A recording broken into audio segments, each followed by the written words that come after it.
Jenni Rivera, the artist who rose from unlikely beginnings to become one of the most important voices in regional Mexican music. Her songs spoke directly to women living through heartbreak, survival, and resilience. And her lyrics carried a raw honesty that few dared to put into Banda. Outside of the studio, her reality shows invited fans into her life in ways no other Mexican-American artist had done before, making her both a household name and a cultural touchstone. The visibility came at a cost, however. Every chapter of her life unfolded in the spotlight: her divorces, her disputes with family, the scandal involving her daughter Chiquis and her husband Esteban, the arrest that made headlines, and the concerts where she leaned into the chaos, drinking on stage and turning her pain into performance. Her fans embraced the messiness as real, while critics used it to question her professionalism. Then, in December 2012, her story took a tragic turn. Hours after a concert in Monterrey, Mexico, the plane carrying Rivera and 6 others crashed, killing everyone on board. She was only 43. The news stunned not just Mexico but the Mexican-American communities that had claimed her as their own. Vigils appeared overnight. Crowds painted murals and sang songs in her unison. The grief revealed just how deeply she was woven into the lives of everyday people. Jenni Rivera's legacy remains everlasting. She forced open the doors of a musical genre that had long shut women out, while also embodying the contradictions and controversies of living fully in public view. Her story continues to raise questions about power, gender, and survival in the music industry, even as her voice still echoes at family gatherings, nightclubs, and tribute concerts around the world. This is the story of Jenni Rivera, the woman who changed Mexican music forever.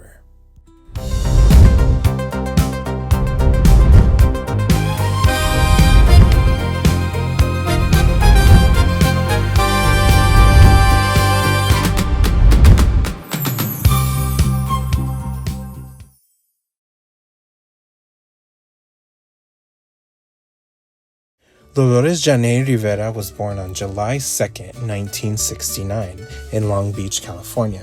Her parents, Pedro Rivera and Rosa Saavedra, had come from Mexico searching for opportunity while holding tightly to their culture. The Rivera home was filled with music because Pedro ran Cintas Aquario, a small independent label that pressed and distributed Mexican music throughout Southern California. The family's living space often doubled as a recording hub, with tapes, equipment, and musicians passing through. Jenni and her siblings, including her younger brother Lupillo, grew up inside this environment, where Banda and Norteño were as much a part of daily life as dinner at the table. Still, Jenni's childhood was complicated. She often described feeling pulled in 2 directions. On one side was Long Beach, where she went to school, spoke English, and navigated the challenges of a working-class neighborhood. At home, she was expected to live by the traditional Catholic values of her parents: modesty, discipline, and obedience. That duality shaped her perspective and later gave her music its frank, relatable quality. At 15, Jenni became pregnant with her first child, Chiquis Rivera. The responsibilities of motherhood arrived while still at high school, yet she pushed forward. She graduated as valedictorian, worked jobs to support her daughter, and took night classes. She later earned a degree in business administration from Cal State Long Beach, even spending a period selling real estate. That experience gave her a sense of financial control and sharpened her instincts for business decisions, tools which she would later carry into her music career. Even as she studied and worked, music remained in her orbit. Jenni began to sing at small family gatherings, community events, and neighborhood clubs around Los Angeles. These performances were often in informal and modest spaces, backyards, swap meets, and smoky bars, but they gave her the chance to test her voice and stage presence. She stood out for the ability to cut through the heavy brass of Banda, commanding attention in a field dominated by men. Those early years forged the character that would define her career. While she wasn't a product of the industry machine, she was a teenage mother fighting to build a life, using every skill she had to survive. That resilience and honesty became her foundation, and eventually, the very thing that allowed her to connect with millions of listeners. By the early 1990s, Jenni Rivera was still very far away from being the powerhouse diva de la banda, as people know her today. She was a young mom from Long Beach, hustling on both sides of the border, trying to break into a world that told her flat out she did not belong. Banda music, with its booming brass and rowdy energy, was almost exclusively a men's game at the time. Executives would laugh in her face, quote, "Women don't sell Banda records." They meant it. To them, Banda was about bravado, machismo, beer-soaked anthems shouted by men in cowboy hats. A young Chicana from California? She didn't fit the mold. So Jenni did what she always did when doors closed. She found her way in. Her first albums, Poco a Poco and Somos Rivera, didn't get radio play. Stores did not stock them. She literally sold copies out of the trunk of her car at swap meets and outside concerts. She played quinceañeras, small clubs, and community events. Fans remember her hauling speakers into dusty halls herself, performing in outfits she stitched together, then packing up her kids in the back seat after the show. Behind the music, Jenni's personal life was unraveling. She had married young, to Jose Trinidad Marin, and endured years of physical and emotional abuse. The full horror wouldn't come out until the late 90s, when her daughters and younger sister Rosie revealed that Marin had been sexually abusing them for years.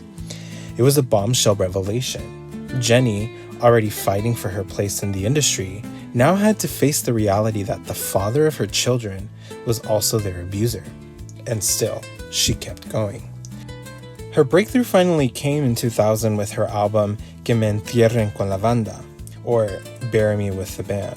On it was a song that would change everything, Las Malandrinas, dedicated to her female fans, the women who partied, worked, raised kids, and lived on their own terms. The track was slammed by conservatives as vulgar. The idea of a woman singing unapologetically about independence and nightlife was shocking to Banda's old guard. But for Jenni's fans, it was electric. They saw themselves in her defiance. Las Malandrinas became an anthem, and Jenni had kicked the door down. With that success came the beginnings of her larger-than-life reputation. Jenni wasn't afraid to drink tequila on stage, sometimes straight from the bottle. She got rowdy, she cursed, she slurred her way through songs when the buzz hit harder than expected. Tabloids pounced, running headlines about her quote-unquote unprofessionalism. But her fans, they loved it. To them, she wasn't polished or fake. She was real. And by 2003, the industry had no choice but to recognize her.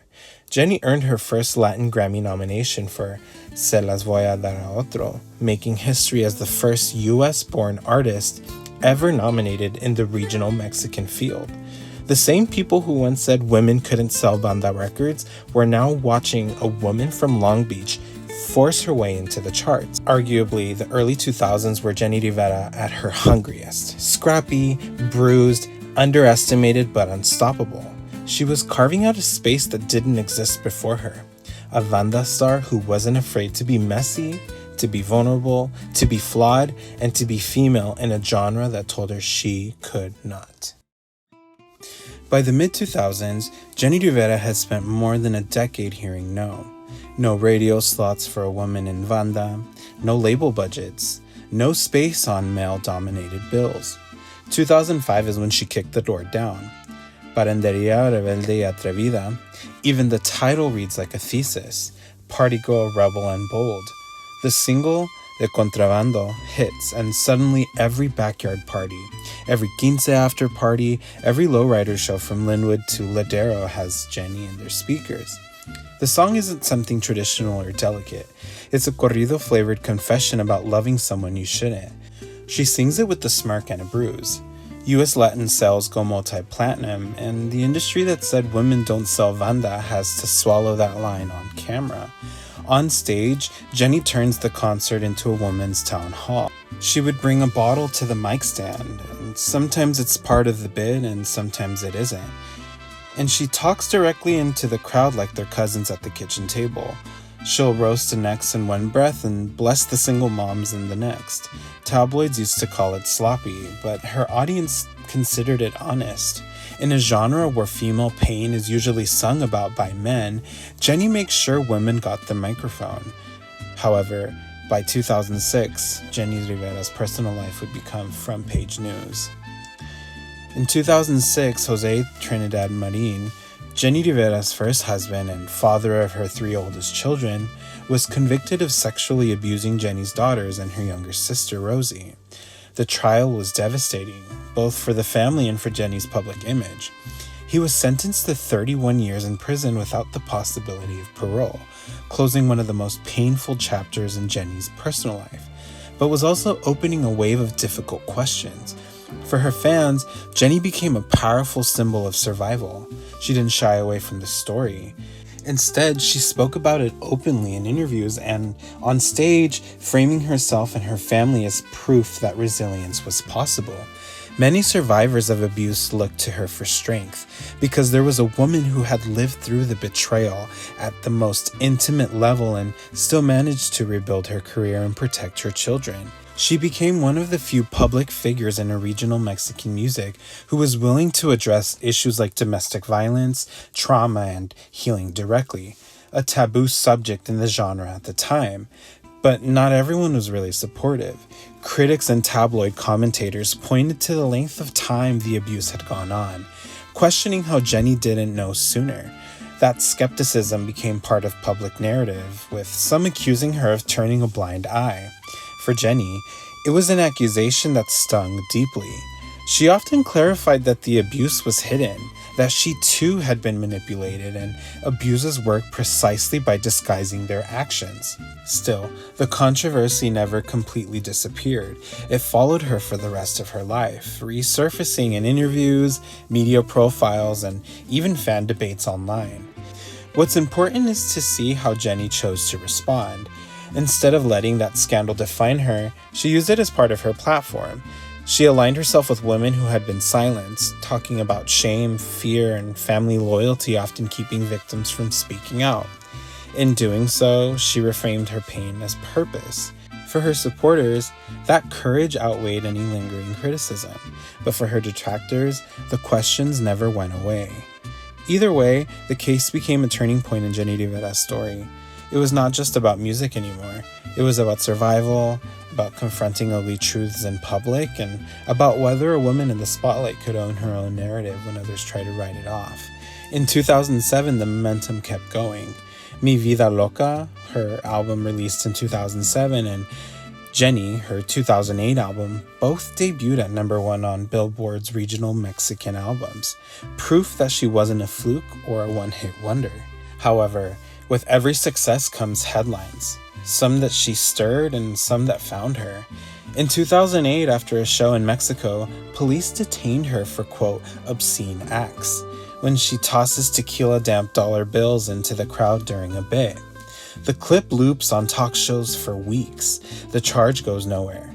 The same tour, the same press cycle. Think pieces about quote-unquote decorum and female role models. She doubles down on being the woman that she promised to be on the album covers. Party girl when she wants and rebel when she needs to be, and driven on principle. Later the following year, she does the riskiest thing that a Banda superstar could do. She changes lanes.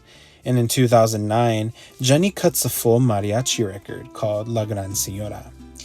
Mariachi is a formal room of Mexican music, tailored to suits, torch songs, tradition with a capital T, and historically women, again, don't run that room.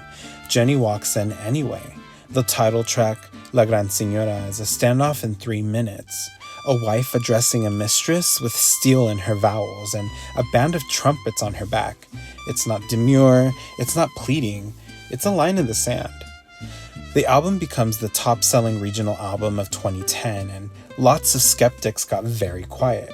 The live milestones arrived fast, and she becomes the first woman in Banda to sell out the Nokia Theater, back-to-back nights I might add, and then later on the Staples Center in Los Angeles. If you grew up in SoCal, you know what that means. These buildings were where crossover happens, where Spanish-language artists prove that they're not just local heroes, that they're citywide, statewide, countryside forces. For a Mexican-American woman in a genre policed by men, These sellouts felt like a civic event, musically and through the line of this era, control. Traditionally, Banda arrangements are big and brassy, but if you listen to the record, you can see how she rides the beat. She'll punch a line and then hang back, letting the tuba breathe and come in late on purpose, like someone telling a story and savoring the pause. The writing leans conversational, affairs, jealousy, work, kids, getting your heart broken and driving yourself to pieces to put back together when no one else will. By the early 2010s, Jenni Rivera had crossed into a new phase of her career. Banda stars were still scrambling for radio play, but Jenni was building an empire in front of television cameras. Her flagship show, I Love Jenni, premiered on Mundos, later Universo, in 2011 and instantly became the network's biggest hit. The series blended reality TV, family sitcom, and documentary-style moments, giving fans a chance to see her as more than La Diva de Banda. Audience saw Jenni as a mother, a sister, and a woman balancing superstardom with the everyday chaos of family life. The show's popularity was so strong it expanded her reach beyond regional Mexican music, placing her in the US mainstream pop culture in a way that very few artists from the genre had ever achieved. On the back of that success, she launched Jenni Rivera Presents Chiquis and Roxy and Chiquis and Control. These spin-offs highlighted her daughter and her inner circle, but they also showed that Jenni was thinking bigger than her own stardom. By 2012, when she was selling records and producing television, effectively she created a family dynasty while her career was still peaking. That same year, she stepped into one of the most prestigious roles in Mexican entertainment, as a coach on La Voz Mexico. Sitting alongside established pop stars, she brought Banda music and her unfiltered personality into households that might never have paid attention to her before. It was a sign of how far she had come. Once dismissed as an outsider, she was now helping shape the direction of Mexican pop culture. But with more exposure came more controversy.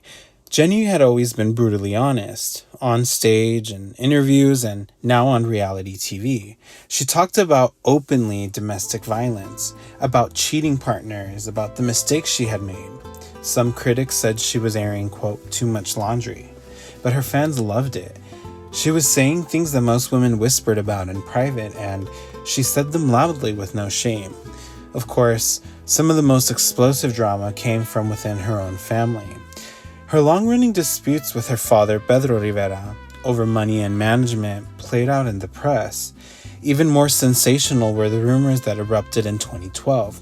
Whispers that her daughter, Chiquis, was having an affair with Jenni's third husband, former MLB player Esteban. Jenni and Esteban had married in 2010, and by 2012 the relationship had unraveled in spectacular fashion. The alleged affair, though never proven, shook Latin entertainment like a telenovela storyline come to life. Reports circulated that Jenni had cut Chiquis out of her will shortly before her death. Both Chiquis and Loaiza denied the rumors, but the scandal became one of the most infamous chapters in Jenni's story. And that wasn't the only cloud hanging over her. Around the same time, tabloids claimed that an intimate tape of Jenni had been leaked. She denied its existence, but admitted that she had been targeted by extortion attempts. On top of that, there were financial controversies, accusations in Mexico that she had underreported her tour earnings, painted her as both a star and a target for authorities.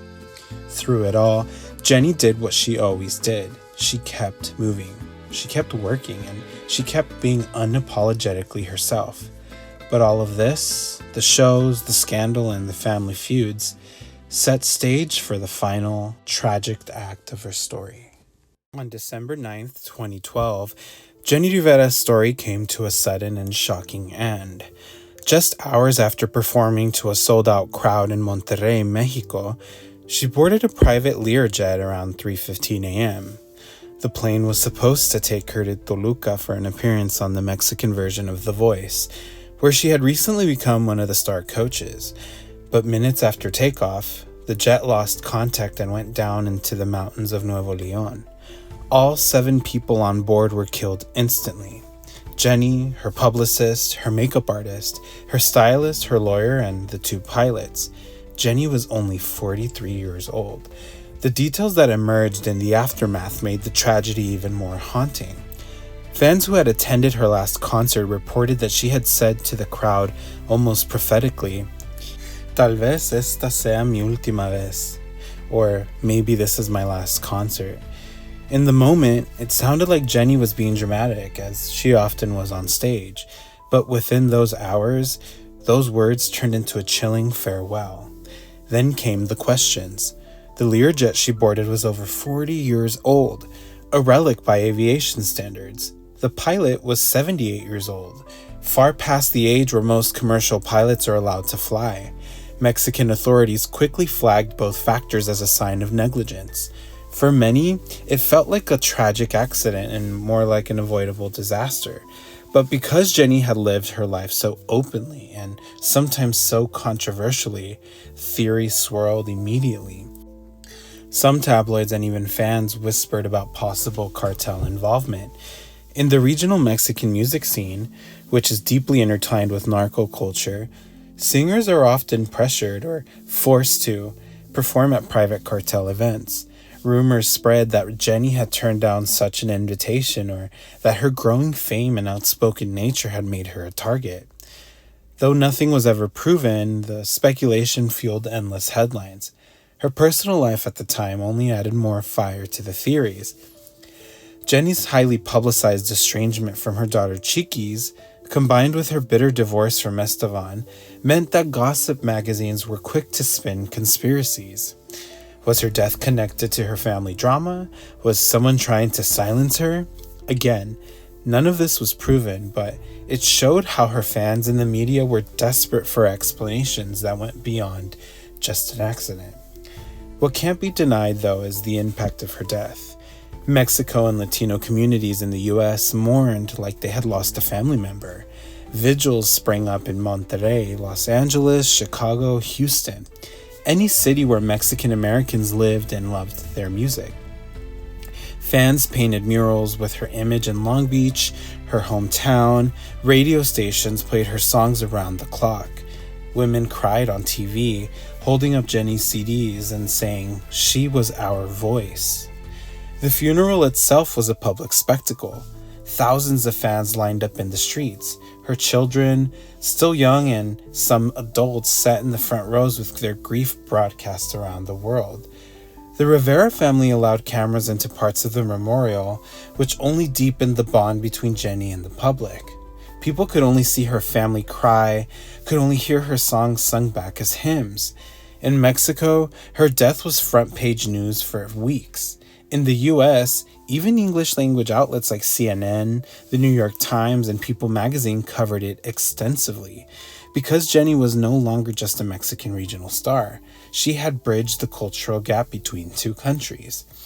In those first days after the crash, her last album, La Misma Gran Señora, shot to #1 across Latin charts. Billboard would later name her the top Latin artist of 2013. A bittersweet acknowledgement that her music hadn't just survived her, that it had soared. Jenni Rivera's death didn't just end her career, it marked the loss of a voice that had fought for women in an industry that dismissed them. A voice that was raw and unpolished, but always real. And the way Mexico mourned her, the murals, the vigils, the millions of fans singing songs in plazas and living rooms, showed that Jenni Rivera was not just la diva de la banda. She was family to millions. Jenni Rivera was a superstar, but at home she was first and foremost a mother of 5. When she died, her children were suddenly thrust into the spotlight and the most closely watched family in Latin entertainment. Their grief played out publicly, surrounded by cameras, with every gesture and word scrutinized. The loss was deeply personal, yet the attention made it impossible for the family to mourn in private.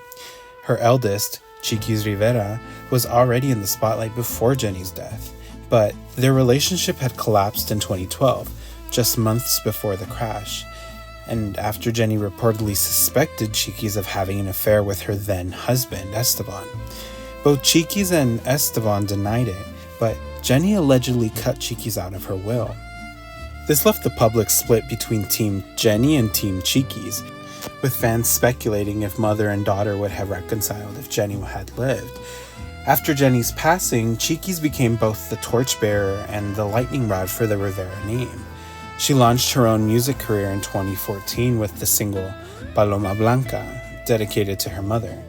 Later, her 2015 debut album, Ahora, hit #1 on the Billboard Regional Mexican Albums chart, proving she could carry her mother's musical legacy. But it came with some backlash. Some accused her of, quote, cashing in too soon, while others argued that Jenni would have wanted her daughter to succeed. The family drama didn't stop there. Jenni's siblings, especially Lupillo Rivera, her younger brother and a star in his own right, clashed publicly with Jenni's children over control of her estate and music catalog. Lawsuits flew over who had the right to manage Jenni's band, and her unreleased recordings, and even her reality TV residuals. Meanwhile, Jenni's other children, Jackie, Michael, and Jenica, each reacted differently. Jackie stepped into a more religious, low-profile life, but eventually took on a leadership role in Jenni's estate. Michael, the only son, often kept quiet about what was thrust into the media during his disputes. Jenica, the youngest, was still a teenager when her mother passed away, and her coming of age played out in front of cameras on the family's reality shows. The Rivera family even turned their grief into television. And in 2013, Mundos aired I Love Jenni, I Will Survive, a posthumous season documenting how the family was coping. Later came The Riveras, a spin-off that followed Jenni's children as they navigated life without her. These shows were hits with Latino audiences in the US, but they also fueled criticism that the family was commodifying Jenni's death. Perhaps the most explosive period became 2014 and 2015 when court documents revealed just how fractured the estate had become. Chiquis was still estranged. Lupillo accused Jenni's sister Rosie, the executor of Jenni's estate, of mismanaging funds, and the tabloid feasted on every accusation. For fans, this felt like a real telenovela. The Diva de la Banda had passed, but the drama surrounding her name was louder than ever. Through it all, Jenni's children have insisted that their mother's legacy is about resilience and truth-telling. Chiquis in particular carried the quote diva mantle into her own career, eventually winning a Latin Grammy in 2020, an honor Jenni herself had never achieved in her lifetime. That moment, though, was bittersweet, with Chiquis dedicating the award to her mom and solidifying herself, for better or worse, as Jenni's heir in Mexican music. By the mid-2010s, Jenni Rivera had already been gone for a few years, but her presence was everywhere. Her music was still topping charts, her family was still all over the tabloids, and her fans hadn't stopped demanding tributes. Telemundo realized something that the Rivera family already knew. Jenni's story was just music history. It was made for television, and in 2016, the network announced Mariposa del Barrio, a sprawling biographical series based on Jenni's autobiography, Unbreakable. This wasn't just like some quick documentary or special tribute concert. It's a full-length novela with more than 90 episodes designed to walk viewers through every high, every low, and every controversy of her life. When the series premiered in 2017, it quickly became one of Telemundo's most-watched shows. And for many US Latino viewers, especially Mexican-American audiences who had grown up with Jenni's music, it was surreal to see her life retold in a serialized format that felt both intimate and larger than life. The show touched on her teenage pregnancy at 15, her abusive first marriage, her years of rejection in the Banda world, and, of course, her rise to fame as La Diva de la Banda. But it didn't shy away from one of the most scandalous points in her life. One of the most controversial storylines was the dramatization of Jose, her ex-husband's, abuse of Jenni's daughters and her sister Rosie. These events had already been public, and Maureen had been convicted in 2006, but watching them acted out on primetime television was jarring. Some viewers praised the show for its honesty, saying it showed this kind of generational trauma that Latino families often hide, while others blasted Telemundo for sensationalizing the pain, accusing the network of exploiting Jenni's darkest chapters for ratings. It cemented Jenni's story as a cultural touchstone. Mariposa del Barrio wasn't just a hit in the US, it aired across Latin America, where many viewers only knew who Jenni was from her music, and they now learned about the woman behind the songs. For fans, this was cathartic and a little bit draining, and for critics, it was also complicated. Regardless, it kept Jenni in the conversation 5 years after her death. Even the casting became part of the discussion. Actress Angelica Celiada, who played adult Jenni, was praised for capturing her swag, her bravado, and her emotional depth. Fans debated whether the portrayal was accurate, though, and whether the family had too much control over the narrative, and whether Jenni would have wanted her story told this way. What's clear is that the show extended Jenni's legacy into a new medium. It gave fans another way to process her life and loss, while also introducing her story to a generation that hadn't grown up with her music. For the Rivera family, it was both a business move and a way to keep Jenni's name alive, and for Telemundo, it was ratings gold. Additionally, for audiences, this proved that they knew what they felt, that Jenni Rivera's story had every element of a classic novela: tragedy, resilience, drama, and survival. Ultimately, Jenni's legacy was bigger than the music. She had been a cultural touchstone and an inspiration for millions of women and Mexican-American audiences. Jenni Rivera was solidified as a legend. Eventually, in 2018, awards, feuds, and a continuation of Mariposa del Barrio, Chiquis Rivera was busy building a career of her own. For years, people doubted her. Some said she was only famous because of her mother, and others whispered that the scandal with Esteban would forever overshadow her. But Chiquis was determined to step out of her own mother's shadow and prove she could carry the Rivera name on her own terms. By 2019, she had started to gain a following.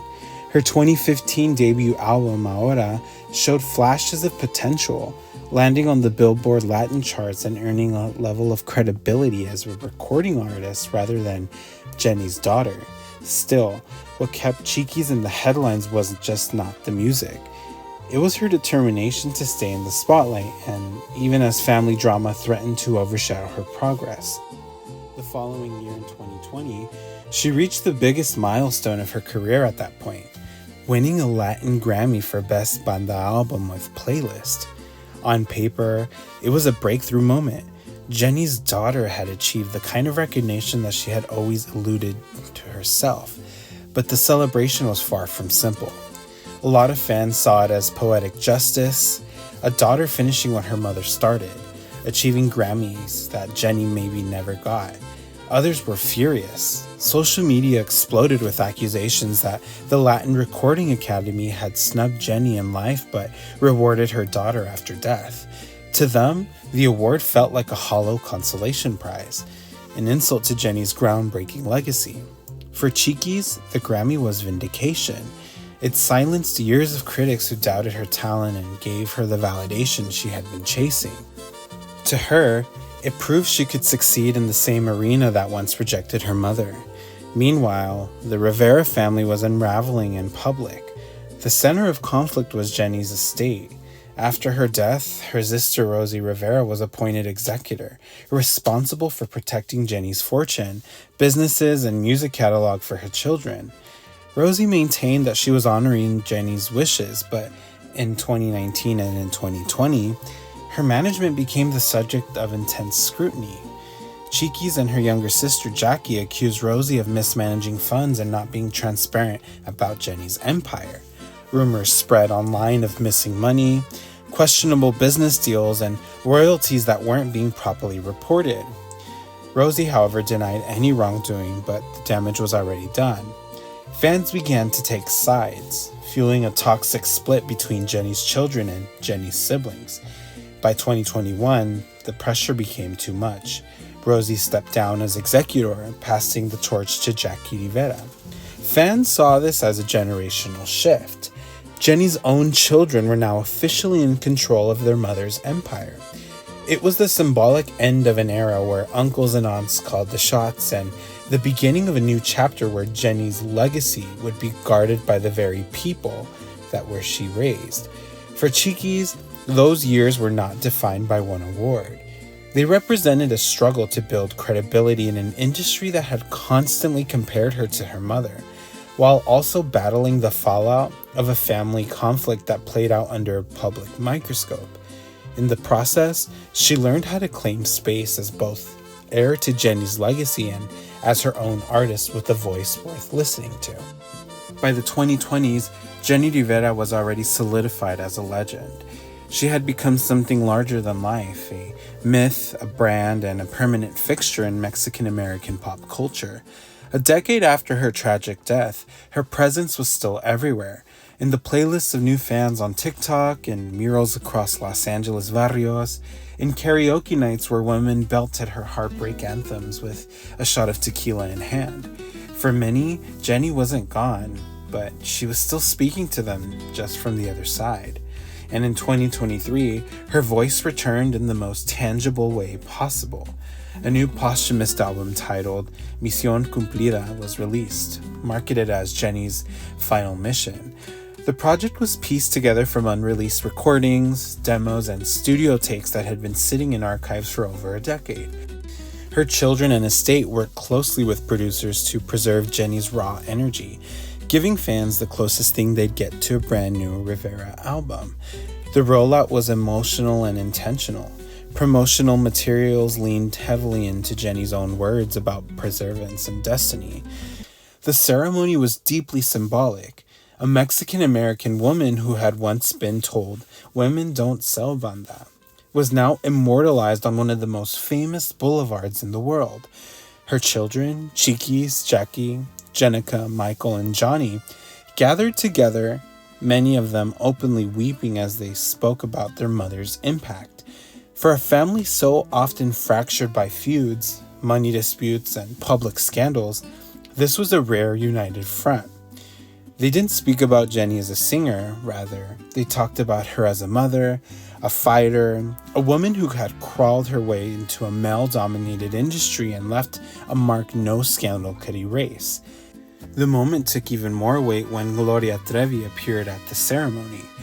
Two women often described as polar opposites, yet forever linked as controversial divas who refused to be silenced, now stood symbolically side by side. Spanish-language media immediately ran with the image. Dos reinas, dos sobrevivientes, un mismo leyendo. Two queens, two survivors, one legacy. The clip went viral, reinforcing Jenni's stature as not just a singer, but an icon whose influence transcended genres, generations, and borders. Jenni Rivera had taken a genre that was once dismissed as too regional and brought it to arenas, reality TV, Billboard charts, and now the Walk of Fame. Even in death, she was still opening doors. So, who was Jenni Rivera? She was the Long Beach girl who refused to be told no, the teen mom who became a mogul, the woman who dragged Banda into arenas, into living rooms, into the mainstream on her terms. More than a decade after her death, Jenni Rivera remains one of the most talked about figures in Latin entertainment. Her music is still streamed by millions. Her name trends wherever her family drama spills into the public, and her image is painted on walls in cities from Long Beach to Monterrey. Few artists leave behind a presence that feels this alive. The Rivera family has played a major role in keeping that presence in the headlines. Her children, Chiquis, Jackie, Jenica, Johnny, and Michael, have grown into adulthood in the full view of the cameras. Some pursued music, others learned into business, and all have had to carry the weight of their mother's empire while navigating public grief. Chiquis has built the biggest career, winning awards and selling records, but she's constantly measured against Jenni's larger-than-life reputation. Jackie has taken on the responsibility of managing Jenni's estate, a job that comes with both pressure and criticism from fans who remain deeply invested in how her legacy is handled. Even the youngest, Johnny, often speaks about how feeling protective of his mother's story, making sure it isn't forgotten or twisted. The family has also been divided. Fights over Jenni's estate have surfaced repeatedly, with accusations of mismanaging, missing funds, and betrayals playing out publicly. Social media has become a battleground, with relatives live streaming grievances or dropping cryptic posts. For fans, this drama has been both heartbreaking and addictive. They want to see Jenni's children united, but the infighting makes them worry about how her legacy will be preserved. And then there are the theories. The plane crash that ended Jenni's life has never stopped fueling speculation. Some fans still believe negligence was to blame, pointing to the Learjet's age and the pilot's questionable record. Others whisper about darker possibilities, from cartel involvement to sabotage. Nothing has ever been proven, but the fact that questions linger adds another layer to the mythology surrounding her. What endures beyond all of that, though, is the music. Jenni gave women, especially Mexican and Mexican-American women, a voice in spaces that had long silenced them. She sang about betrayal without sugarcoating it, about drinking without shame, about motherhood in both pride and exhaustion. Her songs feel lived in because they were lived in. In 2025, her ballads and party anthems resonate with the same power that they had when they were first recorded. New generations discover her through TikTok, tribute playlists, and family stories, while longtime fans keep her CDs and vinyls like heirlooms. Every tribute, whether a mural, a concert, or a star on the Walk of Fame, reinforces the same truth. Jenni Rivera's presence had never really gone away. She exists in the voices of her children, in the strength of women who sing along to her lyrics, and in the ongoing debates about her life and choices. The story of Jenni Rivera is still being written by her family, by her friends, and by a culture that refuses to let her disappear. Jenni Rivera did not just sing Banda, she redefined it. And for millions, she will still always be La Diva de la Banda, or the woman who made the whole genre bow.